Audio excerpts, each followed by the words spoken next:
नमस्कार दोस्तों। आज की इस कहानी में हम आपको लेकर चलेंगे 15वीं शताब्दी के एक ऐसे महान संत, कवि और समाज सुधारक के जीवन में जिन्होंने अपने दोहे से पूरी दुनिया को सत्य, प्रेम और ईमानदारी का रास्ता दिखाया और जिनका नाम है संत कबीरदास। कहते हैं कि कबीरदास जी का जन्म बहुत ही रहस्यमयी परिस्थितियों में हुआ था।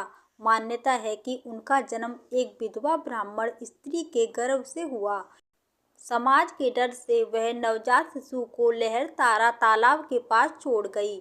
उधर से गुजर रहे जुलाहा दंपति नीरू और नीमा ने उस बच्चे को देखा। उनकी कोई संतान नहीं थी। उन्होंने बच्चे को उठाया और प्रेम से अपना लिया। वे नहीं जानते थे कि यह छोटा सा बालक एक दिन दुनिया को ज्ञान का प्रकाश देगा।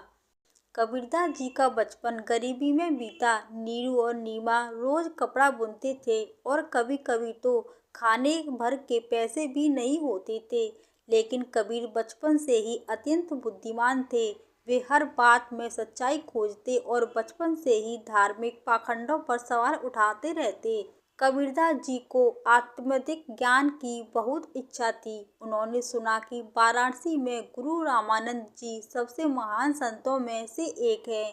लेकिन समस्या यह थी कि उस समय जाति के आधार पर भेदभाव बहुत था। जुलाहे को गुरु बनाना समाज में स्वीकार नहीं था। परंतु कबीर का विश्वास दृढ़ था। एक सुबह जब गुरु रामानंद गंगा स्नान करने जा रहे थे, कबीर उनके रास्ते में सीढ़ियों पर लेट गए। अंधेरे में रामानंद जी ने उन्हें पहचाना और अनजाने में कहा, राम राम कहो। बस वही कबीर के लिए दीक्षा बन गई। उन्होंने कहा, आज से मेरा मंत्र राम नाम है और रामानंद मेरे गुरु शिष्य बनने की यह अनोखी घटना आज भी इतिहास में दर्ज है। कबीरदास जी बड़े होकर समाज के कट्टरपन, पाखंड, जाति भेद और दिखावे के खिलाफ आवाज उठाने लगे। वे कहते थे, पोथी पढ़ जग मुआ, पंडित भया न कोई, डाई आखर प्रेम का, पढ़े सो पंडित होए। कबीर कहते थे कि भगवान मंदिर मस्जिद में नहीं बल्कि सच्चाई, प्रेम और करुणा में मिलते हैं। उस समय के कई धर्म गुरुओं को कबीर की बातें पसंद नहीं आती थीं। वे कबीर का विरोध करते, धमकाते, लेकिन कबीर हमेशा सच बोलते रहते।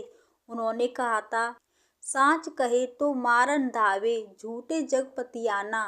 वे कहते थे कि सच बोलोगे तो दुनिया नाराज भी होगी, लेकिन सच से बड़ा कोई धर्म नहीं है। कबीरदास जी चमत्कारों पर विश्वास नहीं करते थे। वे कहते थे कि मेहनत और ईमानदारी ही भगवान की सच्ची पूजा है। कहते हैं कि एक बार दो साधु कबीर से चमत्कार दिखाने को कहने लगे। कबीर मुस्कुराए और बोले, मैं कपड़ा बुनता हूँ, मेरा यही चमत्कार है। वे सिखाते थे कि जो कर्म करता है वही फल पाता है। चमत्कारों की लालसा मन को कमजोर बनाती है।